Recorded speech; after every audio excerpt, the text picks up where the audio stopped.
संबोधित करतात.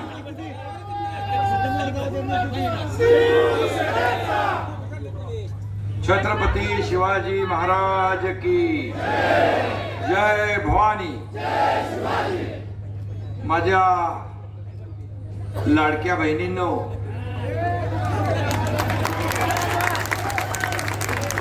दर महिन्याची ओवाळणी सुरू आहे ना.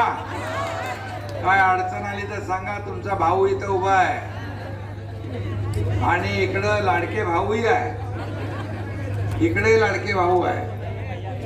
लाडक्या बहिणी, लाडके भाऊ यांचं मी मनापासून स्वागत करतो. आणि या सभेला उपस्थित आमदार राजू खरे, रमेश बारसकर, NCBचे अध्यक्ष उमेश पाटील, संजय कदम, चरण चौरे, पद्माकर देशमुख, आपल्या नगराध्यक्षपदाच्या उमेदवार, छोटी उमेदवार आहे ती आपली सिद्धी वस्त्रे. मूर्ती छोटी आहे पण कीर्ती मोठी होईल. उज्ज्वला तिटे, मिलिंद अष्टोळ, अतुल क्षीरसागर, तन्वीर शेख, मदन अण्णा शिंदे, सौदाकर माने आणि सर्व आपले उमेदवार. 20 उमेदवार आहेत ना उभे आपले, 19 आणि 20. सूरज जाधव, सुजाता सातपुते, अजय कुडे, सपना टोळ, साखराबाई बरकडे, रमेश बारसकर इकडेच आहेत, आनंद जाधव, शबनम खलील शेख, राधाबाई युवराज कांबळे, चंद्रकांत वाघमोडे, शबाना शेख, संजय देशमुख, छाया शिंदे, चेतन मांडवे, राणी गोडसे, दौलतराव देशमुख, सरताज सय्यद, लखन कोळी, सुवर्णा सुरेश गाडवे, चैतन्य देशमुख. हे सगळे आपले उमेदवार आहेत ना. मी मुद्दाम नावं वाचली सगळ्यांची. तसं बघायला गेलं तर नावं बघण्याची गरजच नाही. धनुष्यबाण बघा, बटन दाबा. धनुष्यबाण बघा, बटन दाबा. आणि आपल्या उमेश पाटील यांनी काम हलकं करून ठेवलंय. म्हणजे इकडे तिकडे काय बघायची गरज नाही. धनुष्यबाण, आणि या धनुष्यबाणाने विरोधकांचा अचूक वेध घ्यायचा आहे आणि विरोधकांना चारी मुंड्या चित करण्याचं काम आपल्याला करायचं आहे. करणार ना. एवढ्या मोठ्या संख्येने जर आपण उपस्थित झाला तर एवढ्या लोकांनी ठरवलं तर विरोधकांचं डिपॉझिट गुल झाल्याशिवाय राहणार नाही. आणि मोहोळ हे शिवसेना कार्यकर्त्यांचं भगवं मोहोळ आहे. आपल्या उमेश पाटील यांनी सांगितलं की या ठिकाणी जो काय दहशतवाद, गुंडागर्दी जी चाललेली आहे ही आपल्याला मोडून काढायची असेल तर इथं शिवसेनेचा नगराध्यक्ष आणि शिवसेना, राष्ट्रवादी या सगळ्यांची मिळून आपल्याला नगरपालिका आणण्याची आवश्यकता आहे. परिवर्तन घडवण्याची आवश्यकता आहे. मला आठवतंय की मी मुख्यमंत्री होतो त्यावेळेस आपल्या आमदारांनी, राजू खरे यांनी मागणी केल्यानंतर पाणी पुरवठा योजनेला आपण पैसे दिले.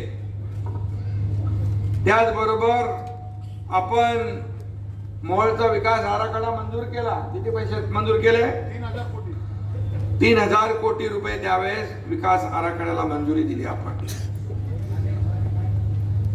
आणि त्यानंतर या रस्त्याला देखील त्यांनी हा रस्ता चांगला पाहिजे त्यासाठी देखील मागणी केलेली आहे. मी आपल्याला एवढंच सांगतो की मी 2.5 वर्ष मुख्यमंत्री होतो त्यावेळेस अनेक कल्याणकारी योजना आपण केल्या, अनेक विकासाचे प्रकल्प आपण पुढे नेले. लोकाभिमुख कल्याणकारी योजना इथं बसलेल्या आहेत माझ्या लाडक्या बहिणी. लेक लाडकी लखपती योजना, एसटी मध्ये 50% सवलत मुलींचं उच्च शिक्षण मोफत, ज्येष्ठांना एसटी मध्ये सवलत, वयोश्री योजना, संजय गांधी निराधार योजनेचे पैसे वाढवले. त्याचबरोबर या ठिकाणी प्रधानमंत्री महोदयांनी शेतकऱ्यांना योजना केली 6,000 रुपयाची. ती आपण पण इथे शेतकरी सन्मान योजना सुरू केली. 6,000 रुपये आपण सुरू केले. अनेक योजना आपण सुरू केल्या. लाडकी बहीण योजना, त्यावेळेस विरोधक म्हणाले ही लाडकी बहीण योजना झूट आहे. कोर्टात गेले बंद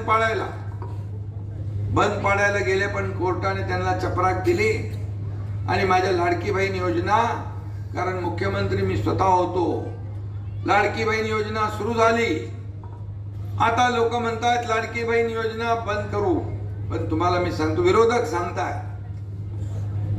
अफवा पसरवताय, परंतु तुम्हाला मी सांगतो लाडकी बहीण योजना हा तुमचा लाडका भाऊ असेपर्यंत कधी बंद होणार नाही.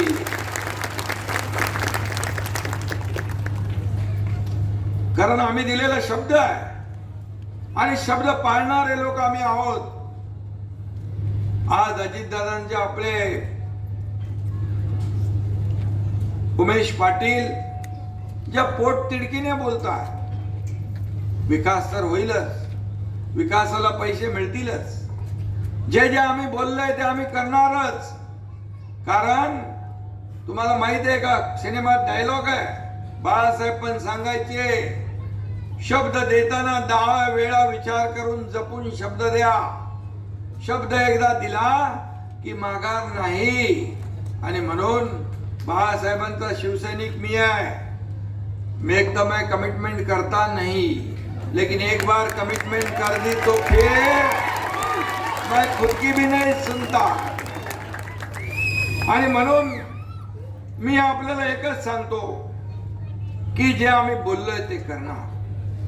लाडकी बहीण, सगळ्या योजना, आज पीक विमा योजना असेल, शेतकरी संकटात आहे. शेतकऱ्याला पावसाने जे काही अतिवृष्टीमुळे शेतकऱ्याचं जे नुकसान झालंय, शेतकरी संकटात पडला, त्याला देखील आपण 32,000 कोटीचं पॅकेज दिलं. त्याला देखील आधार देण्याचं काम आपण केलंय. बांधावर आपण गेलो, नुसते घरात बसून तोंडपाटील की नाही केली. त्यांच्या घरातली चूल विजली ती चालू करण्याचं काम केलं. चूल बंद करण्याचं पाप आम्ही नाही करत, चूल सुरू करण्याचं पुण्य आपण करत असतो. आणि म्हणून मी आपल्याला एवढंच सांगतो की ही सिद्धिताई जी आहे, सिद्धिताई एक सावित्रीची लेख आहे आणि आपल्या जिजाऊ साहेबांची लेख आहे. हिच्या पाठीशी उभं राहणं तुमचं सगळ्यांचं कर्तव्य आहे ना. हिला निवडून आणणार ना, सगळ्यांनी हात वरून करून सांगा, हिच्या मागं उभे राहावं आम्ही ताकदीने. कोणी आलं कोणी गेलं तरी धनुष्यबाण आणि सिद्धी आणि पूर्ण पॅनल विजयी केल्याशिवाय आम्ही स्वस्थ बसणार नाही, असा संकल्प करा सगळ्यांनी. आणि म्हणून विचारपूर्वक आपण ठरवलेलं आहे की या ठिकाणी आपलं काम सोपं आहे. आपली निशाणी धनुष्यबाण. धनुष्यबाण म्हणजे विरोधकांचं काम तमाम. आपली निशाणी धनुष्यबाण, विकासाची खान धनुष्यबाण. आणि म्हणून धनुष्यबाणाने या राज्याला पुढे नेलंय. 2.5 वर्षाच्या काळात मलाही आठवत नाही मी किती निर्णय घेतले, परंतु जे निर्णय घेतले ते सर्वसामान्य लोकांसाठी घेतले. सर्वसामान्यांच्या आयुष्यामध्ये चांगले दिवस आले पाहिजे म्हणून घेतले. एक शेतकऱ्याचा मुलगा या राज्याचा मुख्यमंत्री झाला आणि म्हणून गरिबी काय असते ती मला माहित आहे. माझ्या आईची तगमग मी पाहिली आहे, तिच्या डोळ्यातले अश्रू मी पाहिली आहे. म्हणून मी मुख्यमंत्री झाल्या या ठिकाणी सर्वसामान्य लोकांना न्याय देण्याचे निर्णय घेतले.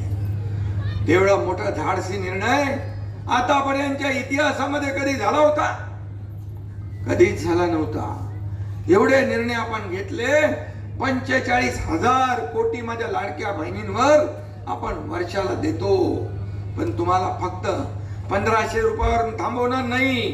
माझ्या लाडक्या बहिणींना लखपती केल्याशिवाय आम्ही थांबणार नाही हाही विश्वास देतो. कारण तुम्ही स्वतःच्या पायावर उभं राहिले पाहिजे. तुम्हाला इकडे तिकडे बघायची गरज नाही. आता तुमच्या खात्यात पैसे आल्यावर तुमच्या सहीने तुम्हाला पैसे काढण्याचा अधिकार मिळवून दिला. हे इतिहासात पहिल्यांदा झालं. इतिहासात. त्याचबरोबर प्रत्येकाच्या नावापुढं वडिलांचं फक्त नाव लागत होतं. आईचं पण नाव लावण्याचा निर्णय आपल्या सरकारने घेतला. हा देखील मोठा निर्णय आहे. आणि म्हणून असे अनेक निर्णय आपण घेतले. या मॉल मध्ये जे काय आपल्याला पाहिजे ते देणारच आहे. कारण विकास हाच आपला अजेंडा आहे. मला काय मिळालं पेक्षा जनतेला काय मिळालं हे बघणारे आम्ही लोक आहोत.